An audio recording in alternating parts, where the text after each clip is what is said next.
before the floods. The rains came down and the floods went up. The rains came down and... Hi, wife. What are you doing? Assessing. She's assessing. You're assessing? Okay, that's good. As I mentioned yesterday, I don't have handouts. I'm not giving you any paper to write on. You need to write on something if you want. Now this is being recorded and also videotaped, so theoretically afterwards you could get a copy of it if you say, hey, he made one really good point in the middle of that 90 minutes of blather. What was it again? You can go back and find it. Let me open in prayer. Get us started here. Lord, thank you for this day. It's not quite as pretty as yesterday, but it is highly functional. We appreciate all the weather that you give us. Thank you for this group of people that have come together. Thank you for the opportunity to dig into issues in our culture that we don't either always think about or always want to think about.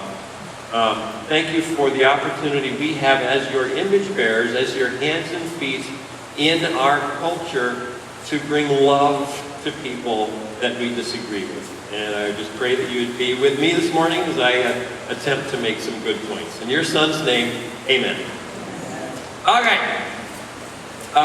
So if there's a common theme this week, you know, and technically, I think they asked my brother to do a whole week, and he's too busy, and so he said, hey, Phil, could you do a couple days? I was like, sure, what are we talking about? And he kind of said, oh, culture. Like, well, that's sufficiently vague. That could be anything. So what do I want to talk about with a day or two?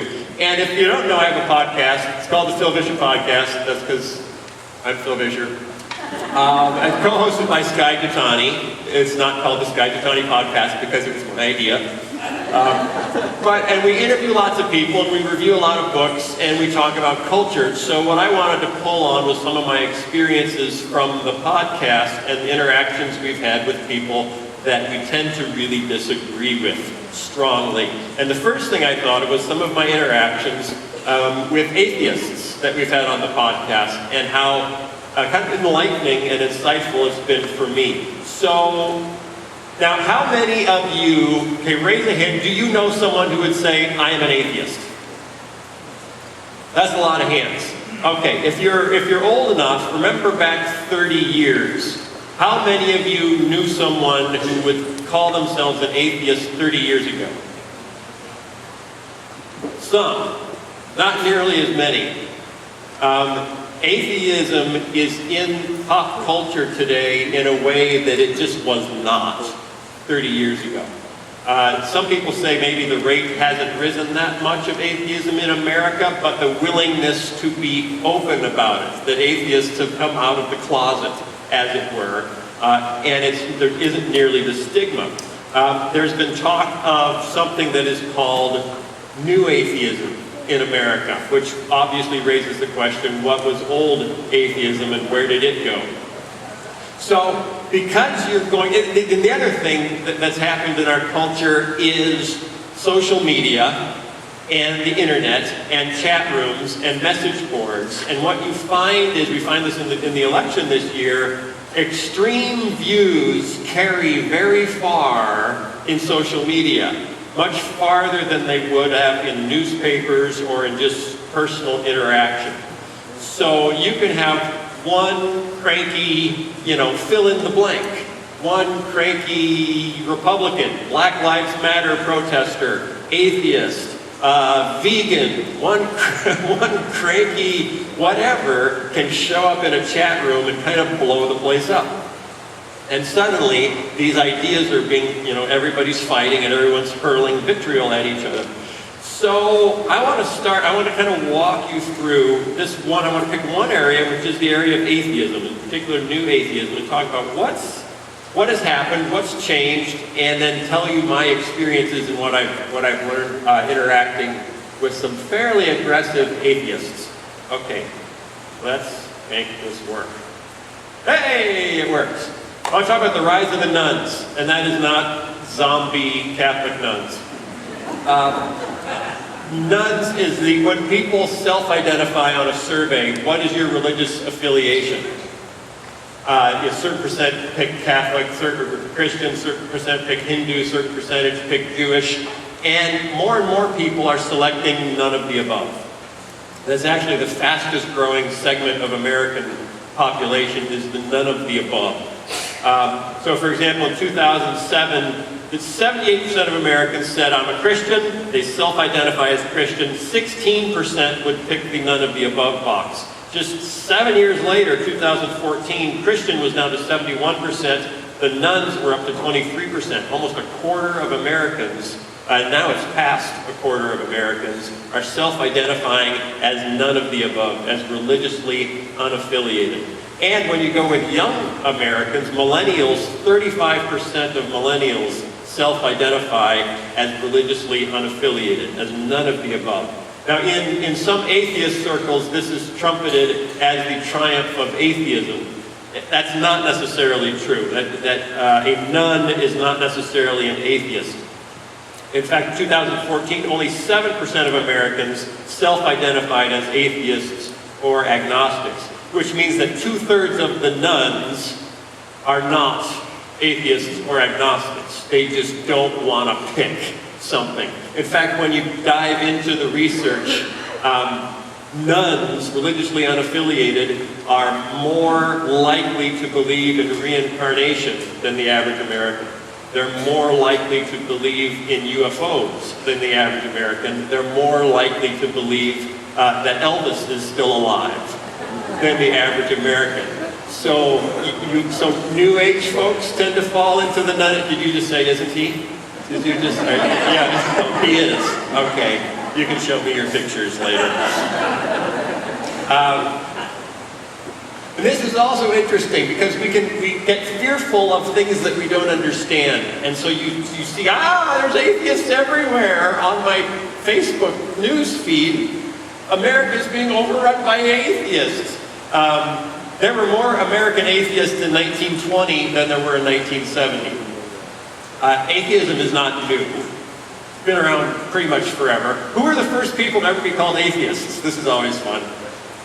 Christians. Christians were the first people to ever be called atheists. Early Christians in the Roman Empire, because, wait a minute, you guys don't believe in the gods? You don't believe in Zeus? You don't believe in Apollo? You don't believe in... You don't believe in the gods? You are against the gods? Well, you're atheists. So we were the original atheists, which is kind of fun. As a percentage of the global population, in fact, atheism over the next 50 years is projected to shrink. Why? Because people don't believe in it anymore? No, because atheists tend not to have babies. It's all about, if you look at the next 50 years of religious change that's projected, it is almost all based on birth rates. So over the next 50 years, the two religions that will grow the most are Christianity and Islam. Islam is projected to actually grow faster than Christianity, and sometimes in the next 50 years should surpass Christianity as the world's #1 religion. Based almost 0% on conversion and almost 100% on reproduction. Muslims have more children.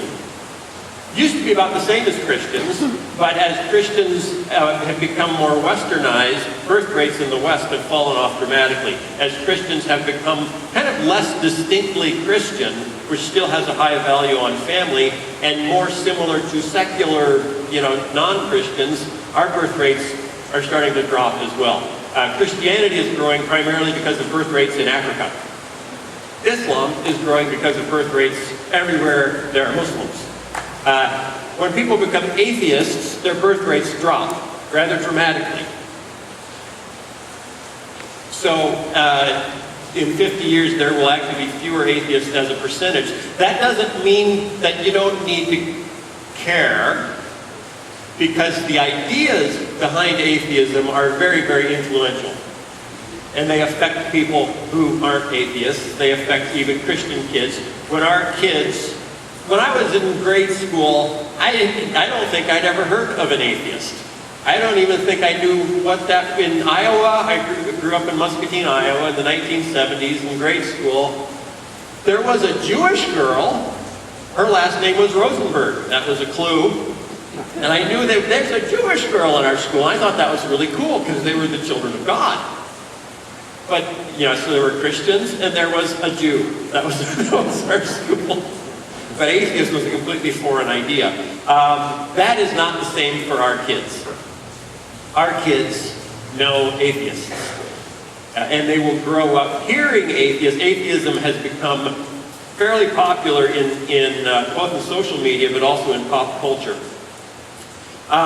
So the reason we need to care is because atheist arguments against religion, that's kind of nice, have a tendency of pulling people away from their childhood faith. Not necessarily to full-blown atheism, but often into the ranks of the nuns, where they lose faith in whatever their childhood tradition was. So let's go back. What was old atheism? How can we have new atheism? There must have been an old atheism. What was old atheism and what happened to it? Where did it go? Now, many people falsely claim that atheism was born by the advancement of science. Now that we have science to explain everything, we no longer need God. This isn't entirely accurate. Atheism was actually the inevitable outcome of a long progression. Remember Rob talking about the long progression of the law and how this little thing here then goes to this and then goes to this. The same thing kind of led us to atheism. Once upon a time, it was a long progression of revolt against authority. Once upon a time, the common man was told what to do. Kings told him what to do. Popes told him what to do. And for the most part, he bought into the idea that there was a God who put kings and popes in place to tell him what to do. And so common man did what he was told. And then, over time, common man got tired of that. He started asking questions like, why should the king be in charge of me? Why are you the boss of me? And we got the Magna Carta, and then we got the American and the French revolutions, and people said, no, I want to be the boss of me. I don't want the king to be the boss of me. Then people started saying, actually this was before the revolutions, but after the Magna Carta, well then why should the Pope be in charge of me? Why should one man be my boss? Why can't I think for myself? And so we got the Reformation. I'm going to read the Bible for myself and come to my own conclusions about God. And generally, we think this is a good idea. We think it's a good idea that kings should not be able to boss us around. We think it's a good idea that our priest or our pastor shouldn't be able to control our lives. We like the notion of personal autonomy. Of course, for the common man, that still left God in charge. And if you really wanted to be the boss of you, you had to reckon with your Creator. The best way to avoid reckoning with your Creator was to posit that maybe there was no Creator. Because you can say the king, you're just a man, you're not going to be the boss of me. You can say to the Pope, you're just a man, you're not going to be the boss of me. It's hard to say that to God if there is a God. If there isn't a God, then who has the right to tell me what to do? Nobody. Aldous Huxley summed that up. Aldous Huxley was a British novelist who wrote Brave New World in 1932. He was a grandson of T.H. Huxley, who was nicknamed Darwin's Bulldog, was the most fervent defender of Darwin's book when it first came out. He's also the brother of, at the time, Britain's leading atheistic evolutionist, Sir Julian Huxley. So he said this, and I'm reading ahead of where this quote starts, about the motive of rejecting God, or a world where there's spiritual purpose. He said, I had a motive for not wanting the world to have meaning. Consequently, I assumed that it had none, and was able without any difficulty to find satisfying reasons for that assumption. So I wanted the world to not have a meaning. I assumed it did not have a meaning. I found it was easy to support that assumption. Then he goes on to say, the philosopher who finds no meaning in the world is not concerned exclusively with a problem in pure metaphysics, just a thought exercise. He is also concerned to prove that there is no valid reason why he personally should not do as he wants to do, or why his friends should not seize political power and govern in the way that they find most advantageous to themselves. For myself, the philosophy of meaninglessness was essentially an instrument of liberation, sexual and political. So this is important. As a theory, as a movement, now lots of people reject God for different reasons. You can reject God because of trauma. You can reject God because of the problem of pain, the problem of evil. You can reject God for lots of reasons. But atheism as a movement, as a philosophical movement, isn't primarily about those reasons. It isn't primarily about science, as it's often portrayed in the media. It's primarily about personal autonomy. It's primarily about authority. So, go way back. After the Reformation, some people just kept going with this rejection of authority. It was like, well, we don't need a pope, we don't need a priest, we don't need anyone in between us and the truth. Ultimately, we don't need a God at all. Atheism was on the rise in Europe in the 18th and 19th centuries. And there were primary thinkers, there's a quote. I thought it was so important that I made a slide out of it. Atheism isn't primarily about science, it's primarily about personal autonomy. Okay, so let's look at some old atheists. These are old atheists. We can tell they're old because they wear funny hats and they smoke pipes. David Hume was a leading figure of the Enlightenment back in the 18th century. He was one of the first people to really aggressively articulate an anti-theist position. In fact, he came up, he's famous still today for his test for miracles. He got so tired of people telling him there has to be a God because I saw the Virgin Mary in my toast, or whatever. There has to be a God because I killed a duck and I prayed and the duck came back to life. Whatever they were saying, that he came up with a test. He was of a movement that said we should stop believing things unless we can overwhelmingly demonstrate them to be true.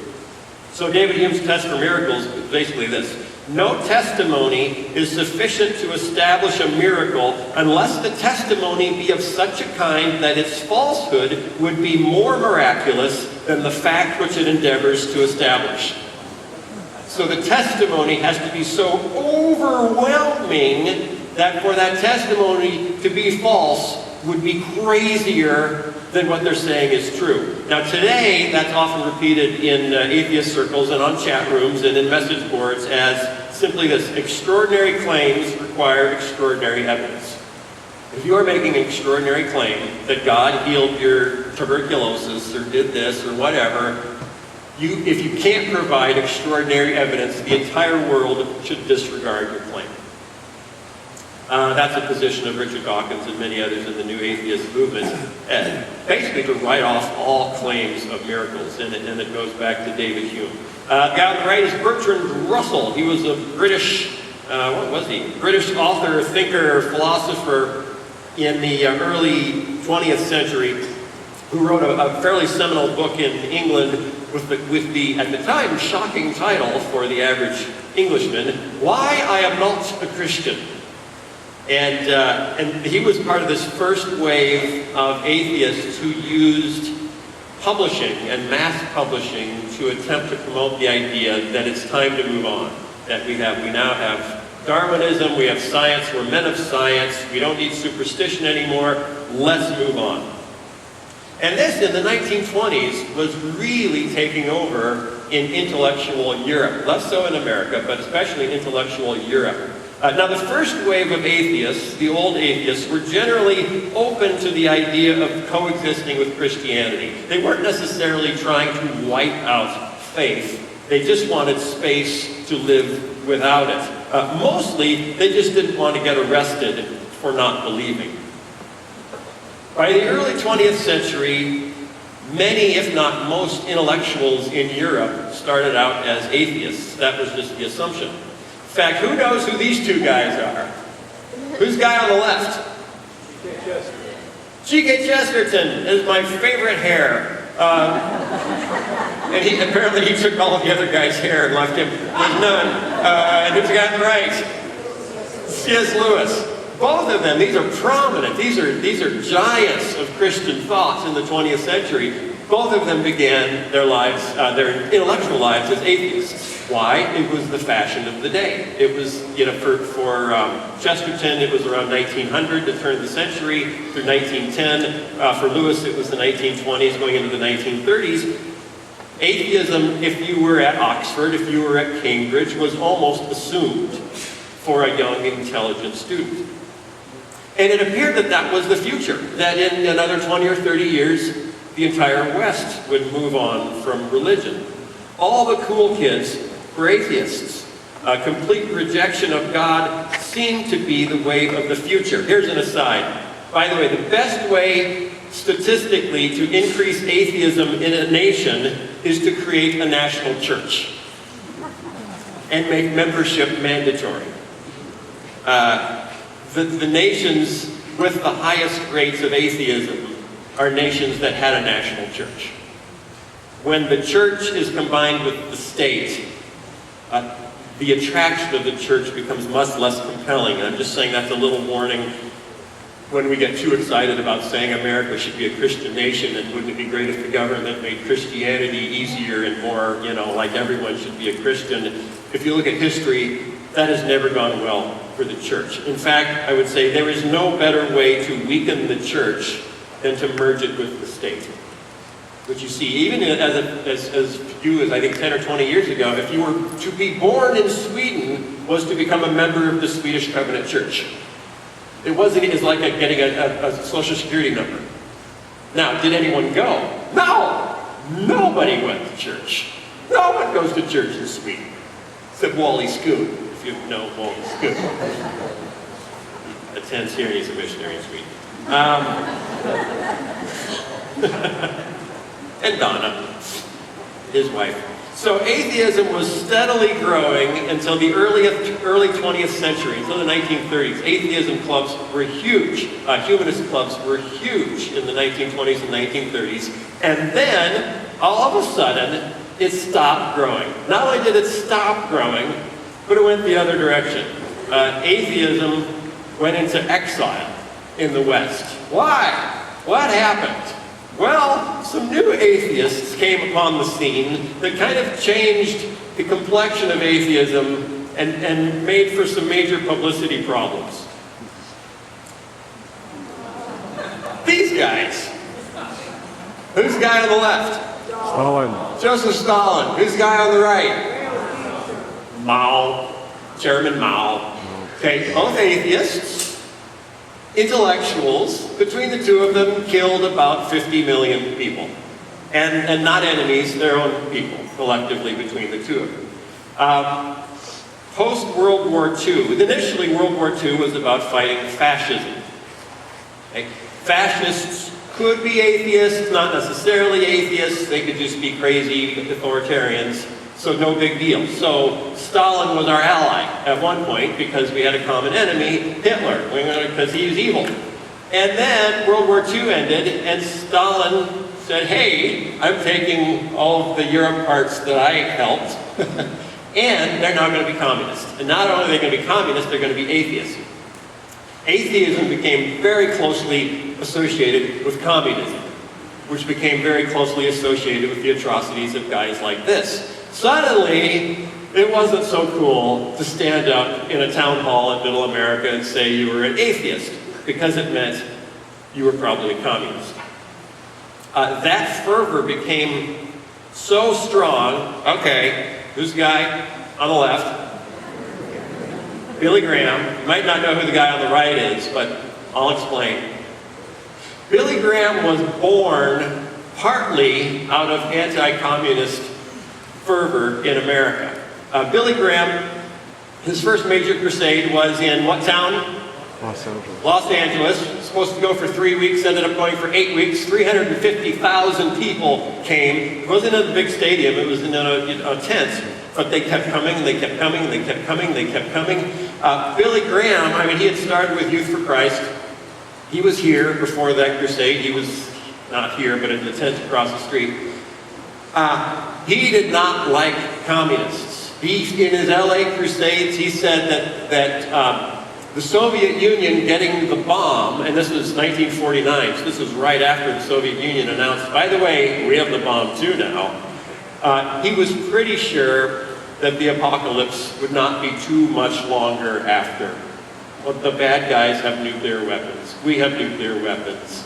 We are headed towards Armageddon. That was a pretty popular message. The guy on the right attended. There was a very famous guy at the time. That's William Randolph Hearst. William Randolph Hearst owned more newspapers in America than anyone else.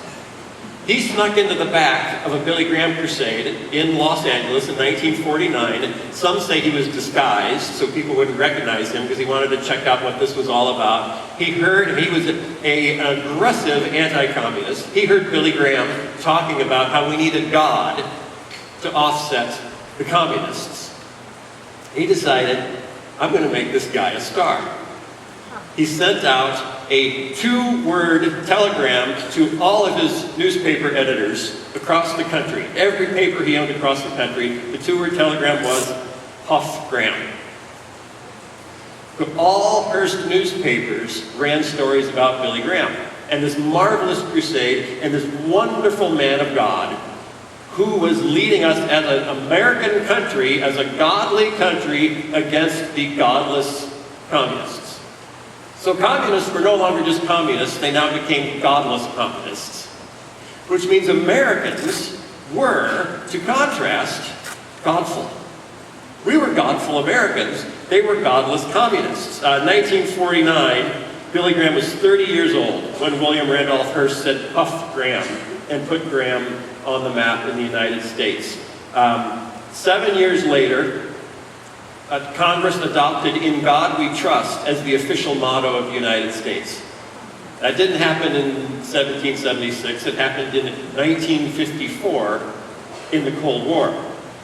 2 years after that, we put "Under God" in the Pledge of Allegiance. There was no "Under God" in the Pledge of Allegiance until the Cold War. We were showing the world that we were not godless communists. We were Christians and we were good. So suddenly, being an atheist wasn't very cool anymore. It was associated with the bad guys. Billy Graham, that's what it is to be an American, says William Randolph Hearst. Okay, that was old atheism. It went into exile in the Cold War. So, what's new atheism? Because some atheists will just say, there's no new atheism and old atheism. There have always been atheists. That's certainly true. Atheism was much more popular in the 1920s than it was in the 1970s. And now, it is back. There are 2 events that brought about the new atheism. 2 historical events. Here's the first one, happened in the early 1990s. What's that? Berlin Wall. It's the Berlin Wall coming down. It's the end of the Cold War. Soviet communism fell apart. Suddenly, the godless communist wasn't scary anymore. The godless communist had been detoothed, defanged. So we didn't need to be godful simply to contrast ourselves with the godless. Second event that launched new atheism, you know what that is? All of the major books that are considered the watershed books of new atheism were published within 5 years of that event. Here's what happened. We had a new enemy. We had a new villain. It wasn't godless communism. It was religious extremism. Religious extremism, as exemplified by 9/11, made atheists come out and say, why are we pussyfooting around this issue? There's the problem. It's people that have superstitious beliefs and are willing to die for them.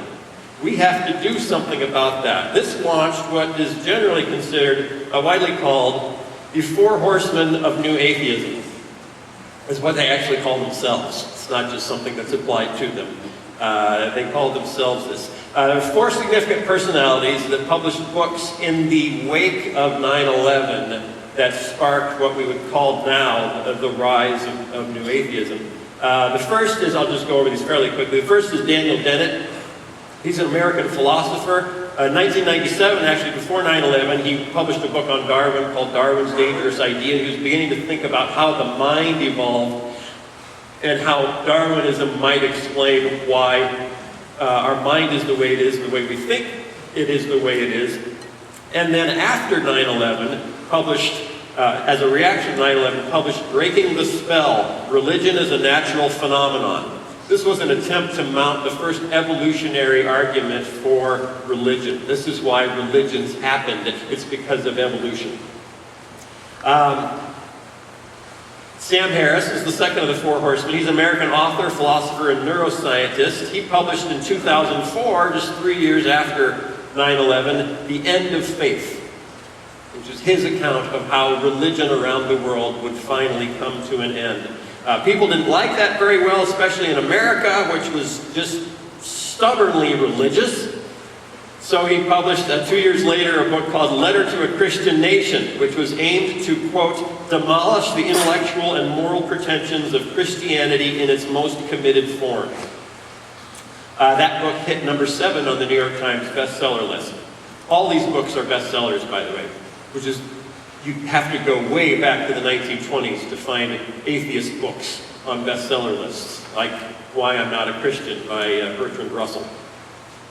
The next one is a fun guy, Christopher Hitchens, very funny. Most of these guys are very witty, especially the British ones. British just do caustic humor better. Regardless of their philosophical persuasion, they know how to argue. And Christopher Hitchens is just an acerbic wit. He passed away a couple of years ago of cancer. But he's an English author, columnist, essayist, orator, religious and literary critic, and journalist. His book, which hit number 1 on the New York Times bestseller list in 2007, 5 years after 9/11, was called God Is Not Great, How Religion Poisons Everything. It was very widely read, very widely covered. Now people were kind of coming out of the cracks to throw rocks at religion. What had been, especially during the Cold War, had been protected as this is what makes us different than those animals, those godless animals in Russia and China. This is what makes us different. Suddenly, nobody felt the need to do that anymore. And 9/11, you can't underestimate, you can't understate how important 9/11 was to this movement. All of these books came out as a response to 9/11.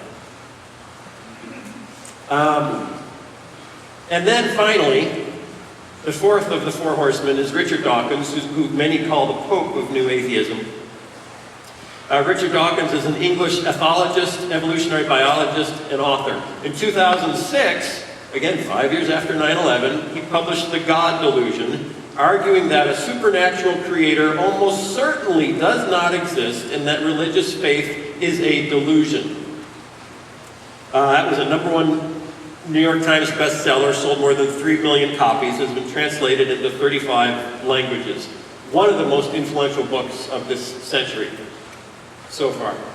So, now I could do a whole class actually taking apart this book, The God Delusion, which isn't really the subject of the class, but the book is divided into 2 halves, just to give you a little insight. Because honestly, I was kind of, as I grew up in small town Iowa, going to church. I didn't know any atheists. I didn't go, to a big fancy college.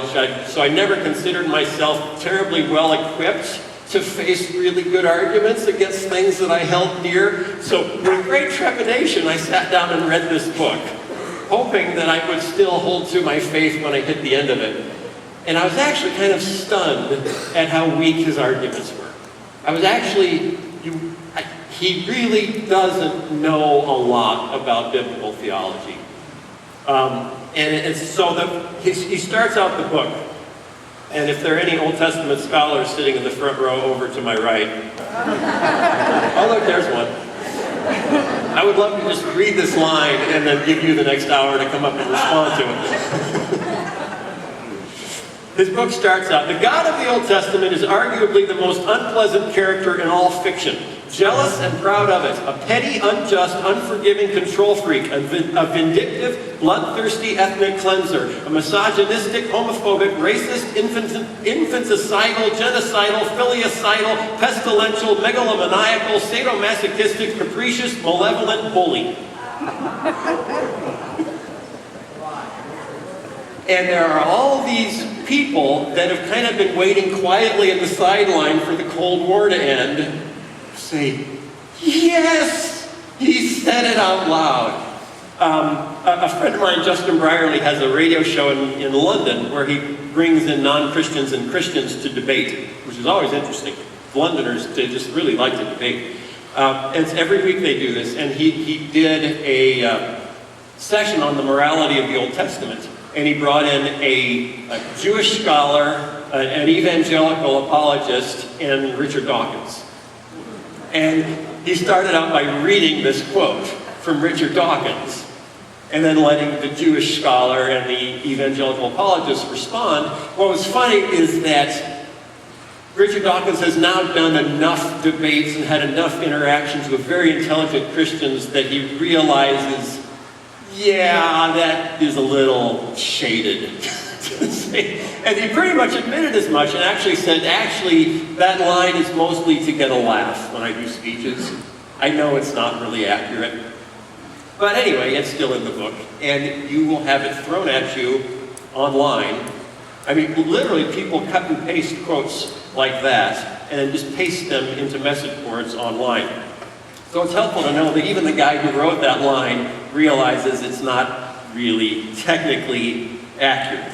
The first half of his book, The God Delusion, makes the argument that while you cannot disprove God, he is highly improbable.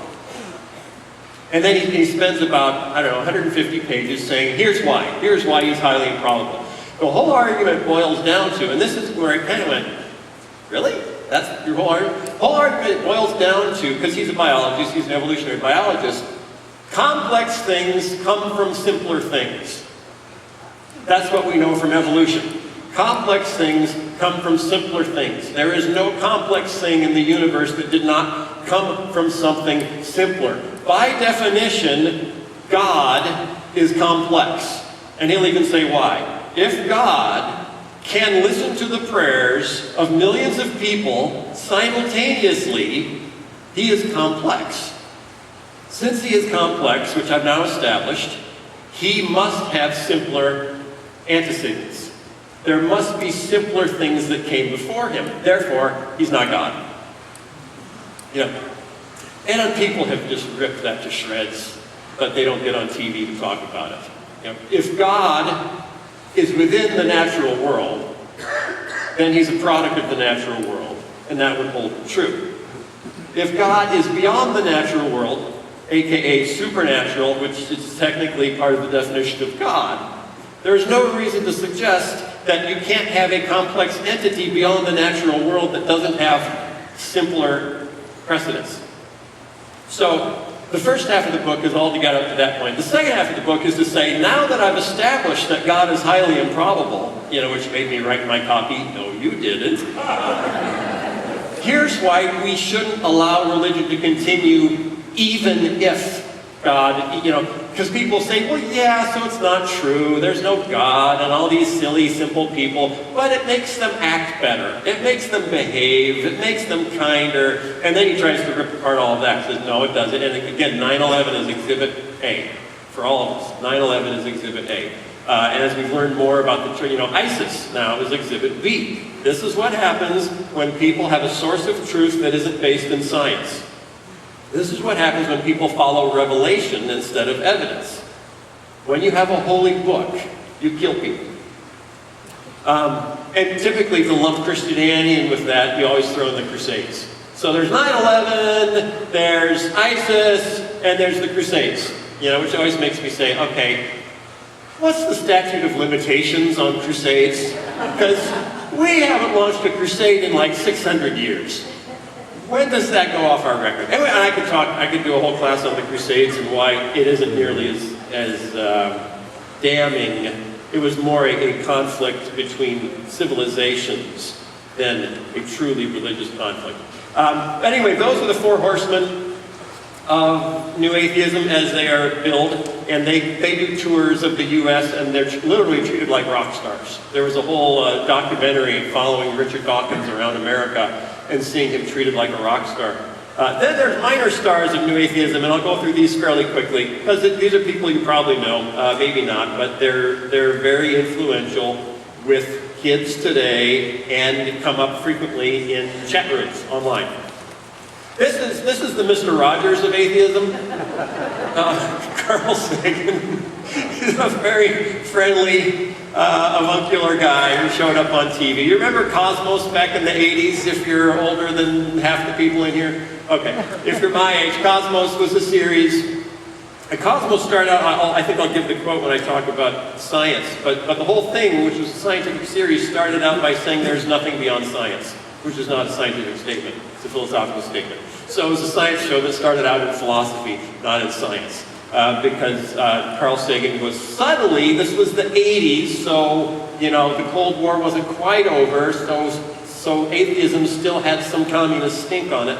But he subtly said, okay, you know, come on guys, we don't need to believe that stuff anymore. Let's look at how wonderful the universe is, just all by itself. Peter Boghossian is an American philosopher and a professor at Portland State University. He wrote the book, A Manual for Creating Atheists, which is interesting. His approach is that faith is a delusion, okay, we all know that, and it needs to be treated like a mental illness. So here's how, and one of the problems is because there's a religious exclusion in the DSM. The DSM is the Handbook of Mental Health, which is, these are all the things you can treat people for as mental health issues. And it says, whoa, if the belief is based in their religious tradition, you can't treat it as a mental health issue. Okay, he's one of the guys leading the movement to try to reverse that exclusion because no major university can study faith as a mental health problem without violating the DSM. So he and some of his friends want to get that changed so they can study, so you can literally do tests on here's how you deconvert someone from religion, so that we can systematize it and so that doctors can do it and we can solve this problem. So he created a manual for creating atheists, which is basically a handbook on if there's a faith person in your life, here's how you can engage them. He's basically the Bill Bright of atheism. And this is the four spiritual laws flipped upside down. Lawrence Krauss, one of the biggest issues for atheists even today is, yeah, but why is there anything instead of nothing? And there's no, I mean, Darwinism says nothing about the origin of the universe. You know, the Big Bang doesn't say where the universe came from. It just says that it started at one little point and then expanded. But what happened before that? What was before the bang? What was on the other side? And that's where, you know, Christian apologists have been jumping around for years saying, God, it's God, there's no other option. Admit it. Lawrence Krauss wrote this book, which Richard Dawkins has jumped all over and spread around the world. In fact, he took Lawrence Krauss out on tour with him, one of his rock star tours, called The Universe from Nothing, which theorizes how the universe could have come out of nothing. And so, like, okay, I'm curious, so I read the book. Basically, it boils down to, at the beginning of the Big Bang, the whole universe occupied an infinitesimally small thing, and then it banged. Okay. When things are infinitesimally small, this is quantum physics, weird stuff happens. We know this is true. It's actually at the subatomic level, the quantum physics level, objects, electrons, protons can move from one place to another without going through the space in the middle. They can actually teleport. It's just here, and now it's here. Weird things can be in two states at the same time. Weird stuff. So Newtonian physics breaks down at the subatomic level. Since the entire universe, all of reality, was at one point at a subatomic level, anything could have happened. Weird things could have happened. So his theory is that the universe starts with an unstable, fluctuating quantum field of energy. And that universes bleep into and out of existence like soap bubbles. Okay? And Richard Dawkins says, yes, we've done it! He actually says in the preface to the book, it's the last nail in the coffin of the theologian. You know? That's how people start reviewing the book, with some skepticism, think, wait a minute, how is an unstable quantum field of energy that's capable of producing whole galaxies nothing? That certainly sounds like a something. To which Richard Dawkins said, oh, you're just moving the goalposts. We told you how it could come from nothing. Okay. Anyway, that's Richard Krauss. So he's a hot commodity right now in there's a difference between atheism and anti-theism. Atheism is simply saying, I don't think there's a God. Anti-theism is saying, I don't think there's a God, and I think we need to get rid of belief in God. Most of these guys are anti-theists. Then there's popular guys that have done a great deal, like Lawrence Krauss and Richard Dawkins will be on these guys' shows. For example, Bill Maher. Bill Maher has a show on HBO. He's had a show on HBO for 10 or 15 years. He's a fairly aggressive atheist. He produced a movie called Religulous a few years ago, which was making fun of religious people because they can't even say words because they're so religious. And he basically drove around the U.S. making fun of very conservative and not terribly well-educated Christians. And the mainstream media thought it was hilarious. Then there's guys like Seth MacFarlane's the creator of Family Guy. He's done some actually pretty funny stuff on Family Guy. The family was watching TV one night, and they flipped the channel, and it was Carl Sagan's Cosmos, edited by creationists.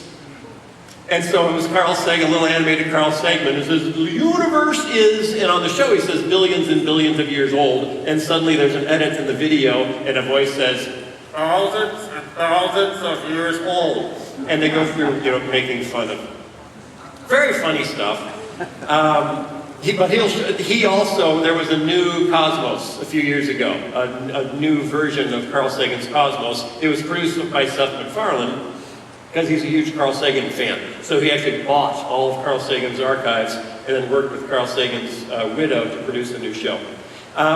So this is the backdrop of what I'm looking at, and saying, well, this is really interesting. I think I wanna jump in here somewhere and just see what happens. Because I've been reading some of these books, and this is interesting. So I pick a book.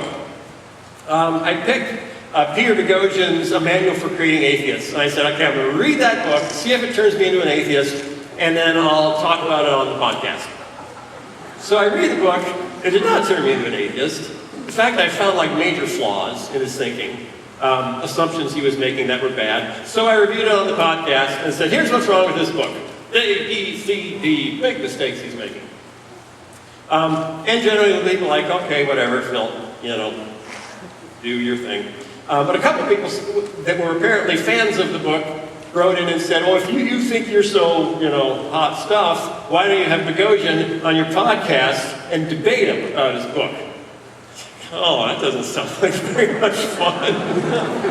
But it's like, I can't whip out and just say, no, that's scary. He's a big scary atheist. I mean, look at his picture. He just looks, like he eats guys like me for breakfast. So I got his email, and I sent him an email and said, hi, I reviewed your book. I have found some flaws in it. Would you like to be on my podcast? He said, no. Okay. That was easy. And then I said, okay, but this is interesting. So what if I write, so I went back to him and said, well, what if I write an essay on what I think is wrong with your book? Would you respond to it? And he said, probably not. But I did it anyway. I wrote an essay, I posted it on my blog, I sent it to him. And it went up on my blog, and within 9 hours, I had 32 responses from different atheists telling me what was wrong with me and my review of his book. Suddenly, you know, when you were on the playground when you were a kid and they have a dog pile, and you got the ball, and you're running, and then there's 40 other kids on your back and your face is in the... That's what it felt like. It's like, wow, I'm at the bottom of an atheist dog pile. So I started interacting with people. It's like, okay, I hear you, but here's what I think about it. Okay, I hear you. And this went on for probably a week of me, you know, just like, okay, I hear you, but then okay. You know, and some of them were really mean, some of them were fine, and we interacted for a while. And then in the middle of that, I get an email from Peter Boghossian saying, hey, I've been following along what's going on there. I'd like to be on your podcast. I was like, okay, sure. Why not? So we did a podcast. We had him Skype in from Portland. And we're talking, and he's an agreeable guy. He's not a bad guy. So we're talking back and forth. And I finally say, okay, so do your thing to me, okay? You know how to make atheists, so make me an atheist. And so we start out by saying, okay, what would you say is your level of certainty in your belief in God? And I said, generally more than 51%. And he went silent. He said, wait, what? And I said, yeah, it varies. Like sometimes, I'm really, really certain, and then I'll read something, and it's like, wow, that's a really good point. I didn't think about that, and my certainty falls, but then it comes back because I have a great time in the Bible, and it's up and it's down, but in general, I'd say it's just high enough that I keep going. And he says, I've never heard anyone say that before. And his whole thing was predicated on the fact that people are irrationally certain about things that there really isn't that much certainty about. And so we started having a really good conversation. The podcast went really well, and we just talked about stuff, and I got to know him a little, he got to know me a little. So that was the end of the podcast. I thought that was fun. A couple of weeks later, he said, hey, would you like to come out to Portland State and speak in my atheism class? And okay. He teaches a class at Portland State called Atheism. That's the name of the class. It goes over the history of atheism and the arguments for atheism and why faith people are, so dumb. And I said, okay, what could possibly go wrong? And so I bought that ticket, I paid my way, I flew out to Portland. And he says, I want you, you can stay at my house. Like, I'm going to stay. Okay, is that safe?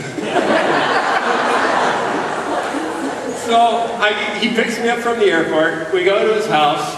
And it's a small house. You don't make a lot as a college professor. He's not rich. The book isn't, it's not a New York Times bestseller. So they have a guest bedroom in the basement, with like pipes up in the ceiling. It's not, like a McMansion in the suburbs. And I go down to the guest bedroom, and this is a picture of what I saw. He'd made up a bed for me. He had a towel laid out for me on the bed, and he had handwritten in crayon a welcome Phil sign that was waiting for me. I was like, wow, that's not really what I expected. And then he said, I came up for breakfast, and he said, I have to take my daughter. He has two kids, like a 10-year-old son named Sam, and an adopted Chinese daughter named Mei Mei. He said, I have to take Mei Mei to school. Sam is about to get up and come down. He has lots of questions about Christianity. While I'm gone, could you answer his questions? Like, seriously? You know who I am, right? I'm the VeggieTales guy. I indoctrinate children professionally. You know that, right? And he says, Sam has lots of questions, so just, answer his questions. So he took Mei Mei off to school, and here comes Sam down the stairs. He sees me, hi, you're Mr. Risher. He looks at me and says, my dad is really into atheism. So this thing, he's a cute little kid, very, very intellectual. He's making his breakfast, then he's making his own lunch, and he's asking me questions. So what is with hell? What's hell about? You know, and I'm just answering it, and we're going back and forth, having a really nice discussion. And then Peter comes back. He says, cool, he'll go off to school, and I'll take you out to breakfast. So I go out to breakfast with Pete Boghossian, this scary-looking guy. We go out to breakfast. Oh, actually, I have a picture of my breakfast. Yeah, that's me. That's Peter Boghossian taking a picture of me with my phone to show what we had for breakfast. So we spent an hour talking over breakfast. We went to Portland State University, and he said, I'm not going to say anything. I'll just introduce you, and I'm going to go in the back and sit down, and you can do the whole class. So I prepared about 45 minutes on why I am a Christian. And I took the whole atheism class through this 45 minutes, about an hour and a half class.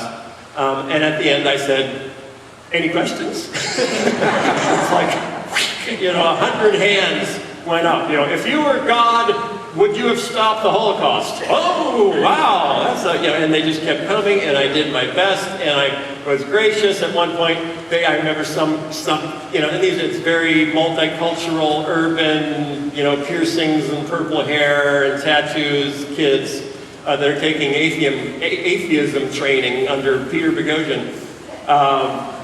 And I said, well, okay, if the Jews didn't think Jesus was the Messiah, but you think Jesus was Messiah, well, why do you think he was if they don't think he was? And I said, because I'm not a Jew. And they all laughed hysterically. So, so I was just me, and it went on, literally till the bell rang, and Peter came up afterwards and said, that could have gone on for probably 6 more hours. And kids came up to me afterwards and said, that was really helpful, thank you very much. We took Pete's dog for a walk together and sat on a bench in the park for an hour, and he talked about his mom dying of cancer, and she was Catholic, and that he didn't want to, but he gave her rosary to hold as she was dying because it was so meaningful to her, and that the religion just has some impact on you like that he can't quite explain. And I flew back and was like, what the heck just happened? And immediately get a text, thanks for coming out, Phil, you're a really good person. And I'm like, well, thanks, Pete, you're a really good person too. And we have been going back and forth ever since. That was a year and a half ago. I'll get a text from him at least twice a month. Typically, and this is interesting, typically it's him sending me a news clipping he thinks I would be interested in. Like there was a gay pride march, I forget in what city, and the news story was that some marchers had signs that said Jesus is gay, other marchers had signs that said Allah is gay. The Allah is gay marchers were asked to leave the march, but not the Jesus is gay marchers. So Pete sends that to me and says, look, double standard. He sees the hypocrisy in it. And he knows that I'll kind of say, yeah, that's kind of interesting. Isn't that interesting? What's interesting is, because he considers me a friend, he looks for common ground with me. We both agree that it's hypocrisy to treat Islam different than Christianity in the West. So he'll look for stories about that and send them to me. He told me later that Sam said I was his favorite guest who's ever come to stay at the house. So, that led to, not how much time I got. Okay, another guy, who's one of the guys who jumped into the dog pile, into the atheist dog pile when I critically reviewed Pete's book, was a Christian in Mississippi who lost his faith. He'd actually gone to seminary and was working in a church, and he just decided one day, I just don't think I believe this anymore. And so he jumped in, and he was very knowledgeable about the Bible, so he was actually harder to argue with than Pete was, because Pete knows very little about the Bible. But I'm going back and forth with this guy, his name's Neil, and he's telling me why I'm wrong, and I'm saying, well, I don't think I'm wrong, and then I was like, well, tell me your story, because he's in Mississippi. That's not an easy place to be an atheist. And he starts unpacking his story. He went to seminary, he was working in a church, he had a wife, he had 2 kids, he decided he couldn't do it anymore. He told his wife that he didn't think he was a Christian anymore. His wife went to her pastor, said, "What do I do? He says he's not a Christian anymore." His pastor recommended that she kick him out of the house. If you kick him out of the house, you'll kind of shock him. And then he'll wake up and come to his senses. And so she kicked him out of the house. He lost contact with his kids. He ended up living in his car. He was a public school teacher. He taught history at a public school in Mississippi. His school found out that he was an atheist, told him he couldn't teach history anymore. He could only teach math. The next year, because he was still an atheist, they didn't renew his teaching contract. So now, he's lost his wife, he's lost his kids, he's lost his job. Wouldn't that make you a little cranky with Christians? And suddenly I'm talking to him, it's like, I don't want to argue with you, I want to hug you. Can I send you $50? What do you need? You have a book, I'll buy 10 of them. How can I'm trying to figure out how to support my local atheist. And he was like, no, this debate is good. So he ends up coming up to Chicago to visit another prominent atheist in Chicago. So I have him come in, we spend some time together, we become friends, he's on the podcast. He introduces me to the other prominent atheist in the area. He comes on the podcast. He likes me. He has me on his podcast, Hemant Mehta. He's known as the Friendly Atheist on the Atheists website. And what I'm discovering, then I get a note from talking to Pete Boghossian, this scary guy. And he says, I'm not really doing the atheist thing anymore. And he said, just the publishing and all that and the conferences, people are just so angry. And he tweeted, he's been doing some really inflammatory tweeting. He tweeted one day, and then they'll send it to me. Say, look what I just tweeted. And he tweeted, I would rather spend time with some of my Christian enemies than some of my atheist friends. And then people jump on him. And now he's gone in a completely different direction. He's now writing about liberal academia's political correctness, which also drives him crazy. So Richard Dawkins was just booked to speak at the public radio station in Berkeley.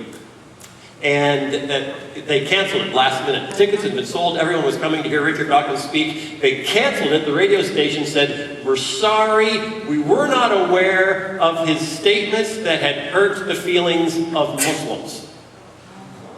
And that's the kind of thing that Pete just goes crazy. Like, seriously? So he was deplatformed. This is a new verb we have in our culture. He was deplatformed. His platform to speak was removed from him because he had made statements that offended some people. So now I'm interacting with Pete on a whole different level. And he's sending me links to, hey, I just wrote a blog post and I mentioned you and how good friends we are. So, okay, what have I learned? I don't know what I've learned. First and foremost, atheists are people too. And actually, they can be very nice people. Because they are people, they have feelings. They have fears. They have hopes. They get defensive when attacked.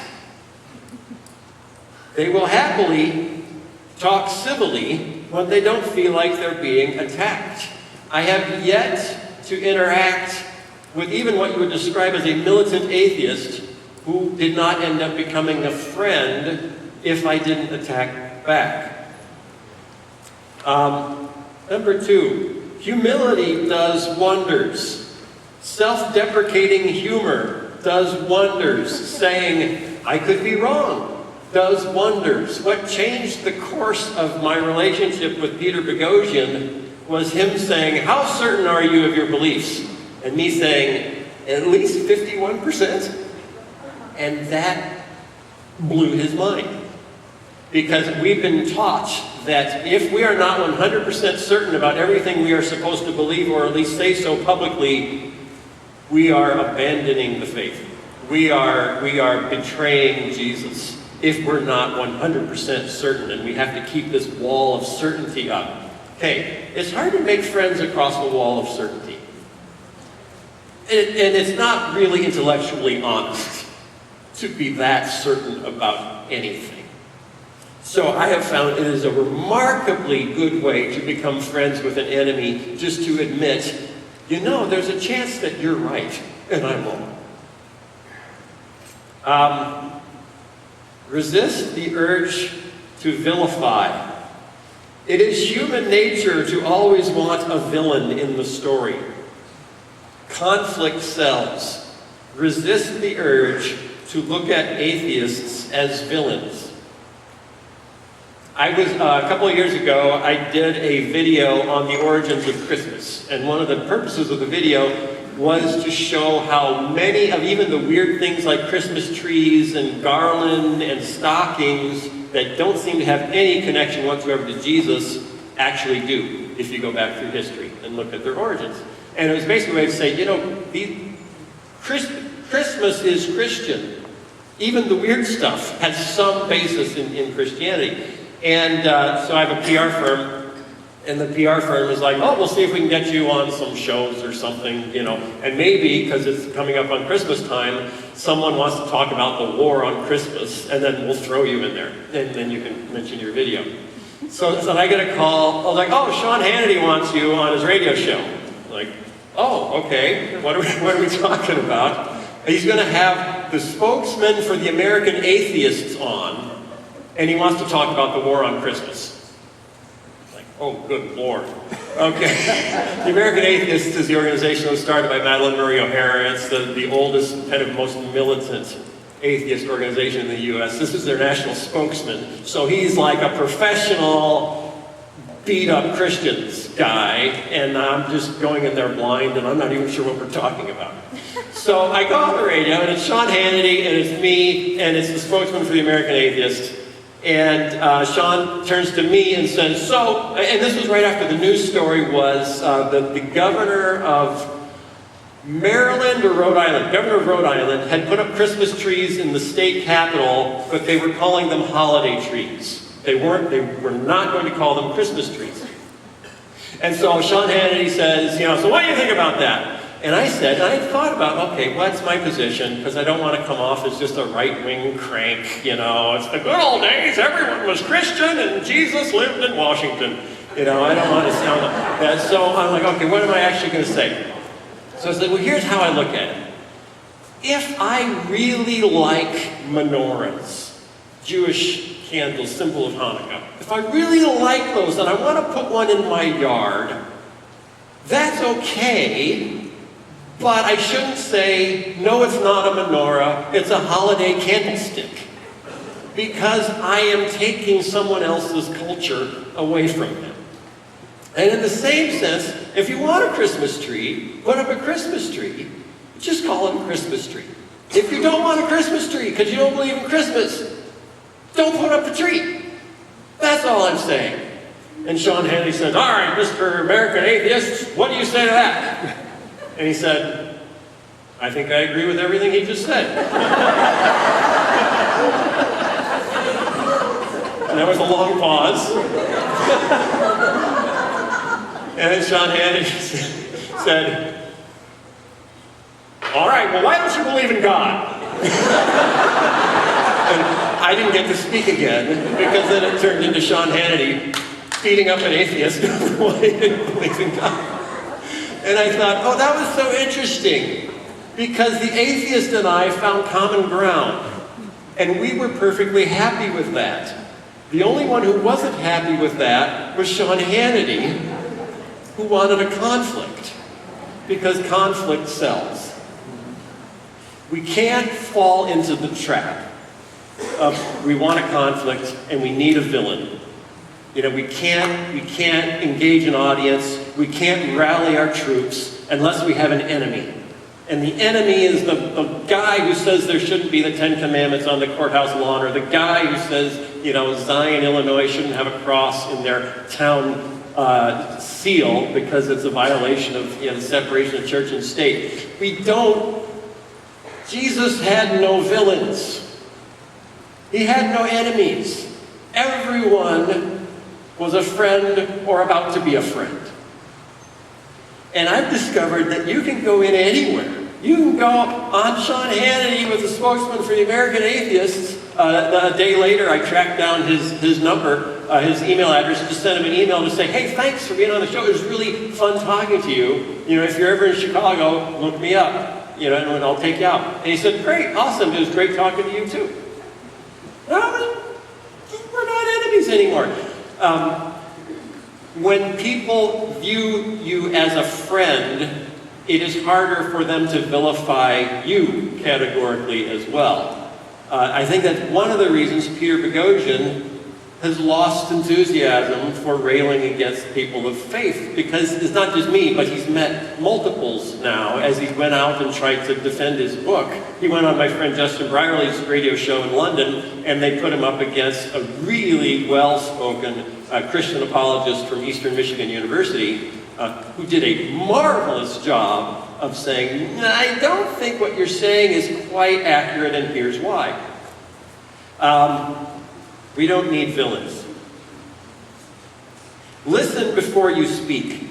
It was pretty easy for me, you know, to go head-to-head with my friend Neil, the atheist in Mississippi, until I actually heard his story.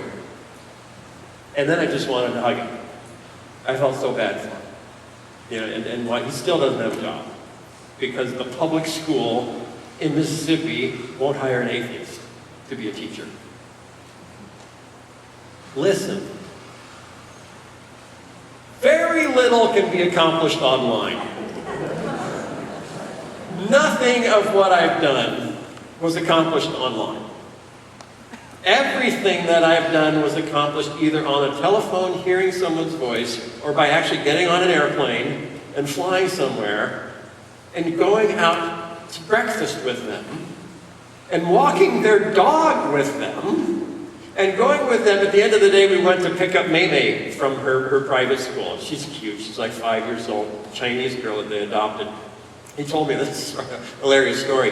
They have a friend, and these are good people. Peter Boghossian's wife is a social worker, works with drug addicts in Portland. He also does volunteer work in prisons, where he's trying to figure out how to help prisoners out away from faith, because so much prison work is faith-based. He's like, can you accomplish the same thing without the religious components? So he's been doing that study. Can you get people to think better about their choices without evoking a higher power? And I applaud him for that, because he's trying to help based on what he believes to be true and good. He's a good man. So they have a friend who's a Holocaust survivor. Mei, 5 years old, has been visiting this very elderly man who's a Holocaust survivor, hearing his stories. So they have at school, in her little private school, is that you're going to do a presentation on a famous person. Okay, Mei has become so intrigued with World War II that she decides she wants to do her presentation on Hitler. So she, as a 5-year-old Chinese girl, is going to write up a paper on Hitler. Pete gets a call from the school. The teacher says, just to make you aware, the kids are supposed to dress as their celebrity person. He says, oh, that's the 5-year-old Mei coming to school dressed as Hitler. Maybe not such a good idea. So they asked for a special dispensation that she not. And also explained why she wanted to talk about Hitler, because she became really good friends with the Holocaust survivor. Very little can be accomplished online. Sit down with people and have coffee. Hear their story. Listen before you speak. And then finally, as people say, okay, I know an atheist, I've got a friend an atheist, I've got a family member's an atheist, what's the argument I can use to change their mind? What's that one argument, that magical, the one, what do I say, what's the one? There is no one argument that will change their mind.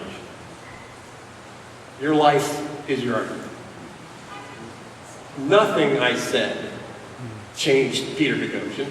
He's a smart guy. I'm not going to come up with wow, that's amazing! No one's ever said that before in a chat room, ever.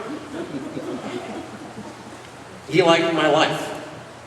You know, he liked my interaction with his son. He liked we went out and had a beer together at the end of the day. I drank half of it because I get lightheaded if I have like more than that much. But it's Portland, you have to. Your life is your argument. If there's someone in your life that you are praying for who has left the faith, it's not going to be something you say that brings them back. It's going to be your constant presence in their life. Of me, Pete Gogin has had health problems. I'm texting him to ask him how he's feeling. You know, how are you doing? How's May? How's your dog? I'm not in his life. And that is my argument. Okay, here's some resources, but you can learn things. If you have someone who's struggling with faith, if it just doesn't make sense anymore, I want to give you a few resources that can help. This is Justin Brierley. He's my buddy in London. He has a radio show in London called Unbelievable! And they take atheists and skeptics and non-believers and they bring in prominent thinkers, Christian thinkers. They put them together on the radio for an hour. It's a podcast. It's on iTunes. Unbelievable podcast on iTunes. It's a wonderful resource if people don't want to read long books. There are thinkers in the Christian world that are just as thoughtful and just as bright as the four horsemen of New Atheism. Alistair McGrath is one of them. He has a book called The Dawkins Delusion, which basically unpacks all the errors of Richard Dawkins' The God Delusion. Alistair McGrath is a philosophy professor at Oxford. Very bright guy.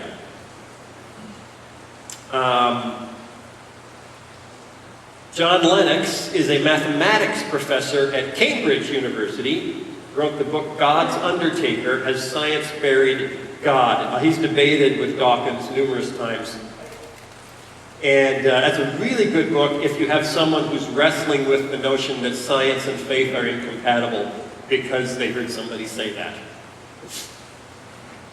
And I'm going to talk about science and faith later this week, and we'll get into that more. Now, if you, this is not a Christian, David Berlinski, he would describe himself as a secular Jew. He thinks that New Atheism is nuts. Particularly, he thinks that the notion that Darwinism explains everything about everything is nuts. And he does not feel the need, like the Christian authors do, to be kind about it. So he is as antagonistic with the New Atheists as they are with most other people. His book is called The Devil's Delusion, Atheism and Its Scientific Pretensions. And he's very, very bright. So if you have someone who's looking more for, you know, like what's a biting response to the Christopher Hitchens of the world that are biting this way, that's actually a really well-written book. Another one, if you want to go in deep, Robert Spitzer is a Catholic priest. He's also the former president of Gonzaga University. He wrote a book. This is not an easy read. This is a bright guy. Evidence for God from Contemporary Science and Philosophy.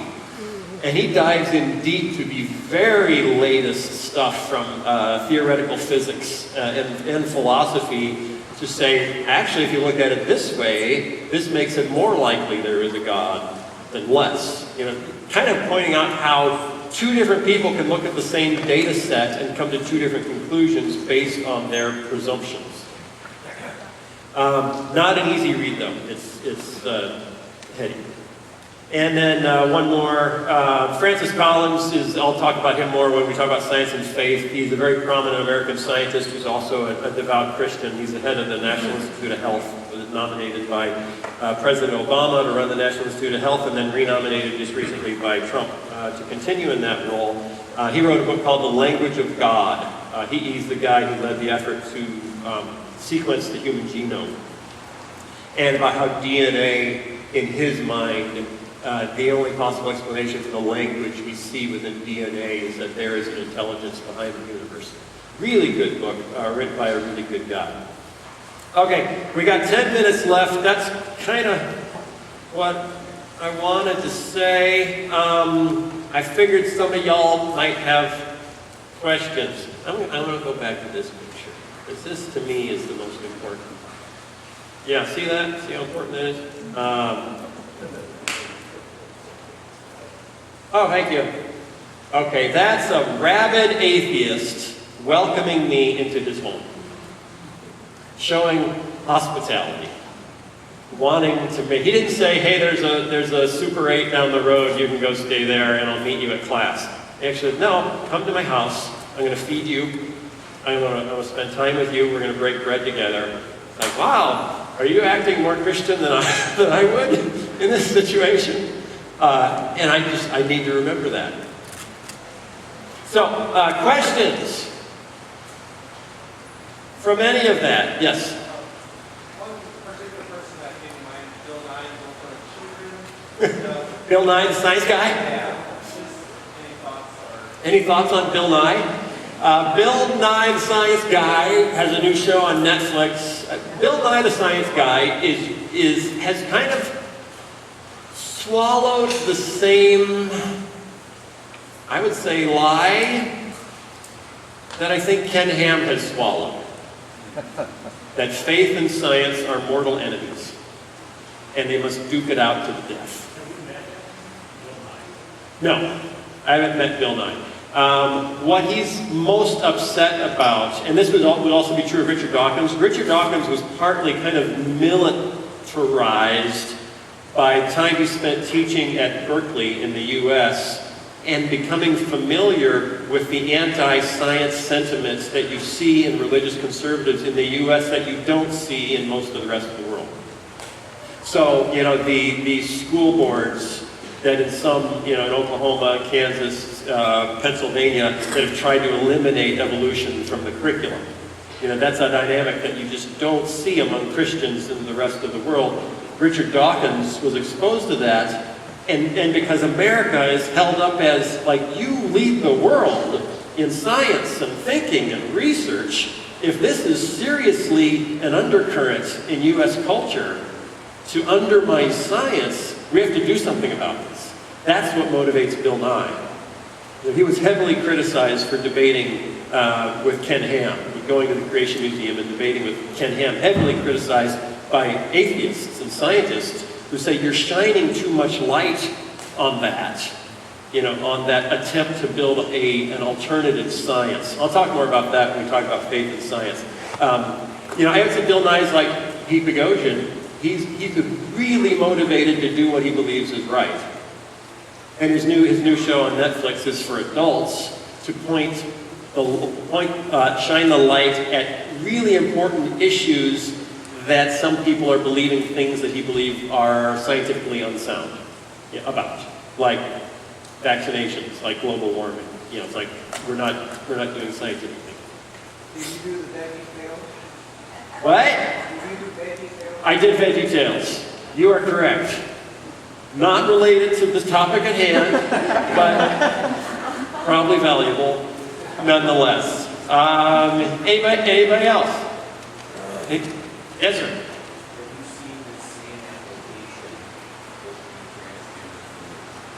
Have I seen the same application with the transgender community? I haven't tried it. I just think friendship works with everybody. It's whether it's the gay community, the transgender community, the atheist community, just let's go have a cup of coffee. But it has to start out with, tell me your story. It can't start out with, well, let me tell you why I think you're wrong. Christians fail when we try to become the moral police of the world. John Foreman is the lead singer of Switchfoot, and he also does his own solo work on the side. He has a song that has a simple line in it. Put down your God badge and love someone. It is so easy for us to deputize ourselves. That I know you're doing something wrong, and I'm Barney Fife, I have a whistle, and I'm here to blow my whistle and tell you you're doing something wrong. Put down the God badge. That's God's job, not your job. And love someone. And I think that works with anybody. And I think that's where we fail sometimes. And Paul argues that now we know the rest of the story. We know where they're coming from, but we just jump in because we think we have all the answers. Right. And just like Now we know the rest of the story. When you Where they're coming from. listen first, be slow to speak, slow to anger, quick to, okay. We got a couple more minutes. Anybody? Hi, Deidre. Yeah? In all of this work you're doing, studying atheism and podcast, have you crossed paths with Josh McDowell? Have I crossed paths with Josh McDowell? And I read most of his stuff when I was a kid, when I was in high school and college, and I was having my own doubts. Josh McDowell's stuff isn't bad. I would steer people more towards some of these guys because it's not hard for well-read atheists to poke holes in much of Josh McDowell's stuff. It's on a lower shelf. Partly because he's so prolific that when you're going really fast and writing a lot, you're not going in as deep as the John Lennoxes or the Alistair McGraths. There's good stuff in there. He comes up with more certainty than the evidence would warrant, I think. So atheist apologists have a special spot of hatred for Josh McDowell because they feel he's sloppy.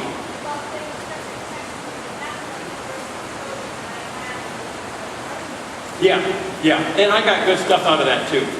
There are others, Peter Enns, some other guys that would probably recommend more. He's a good guy though. Any more questions? And then we'll wrap it up. We good? Okay, was that helpful? Okay, thank you.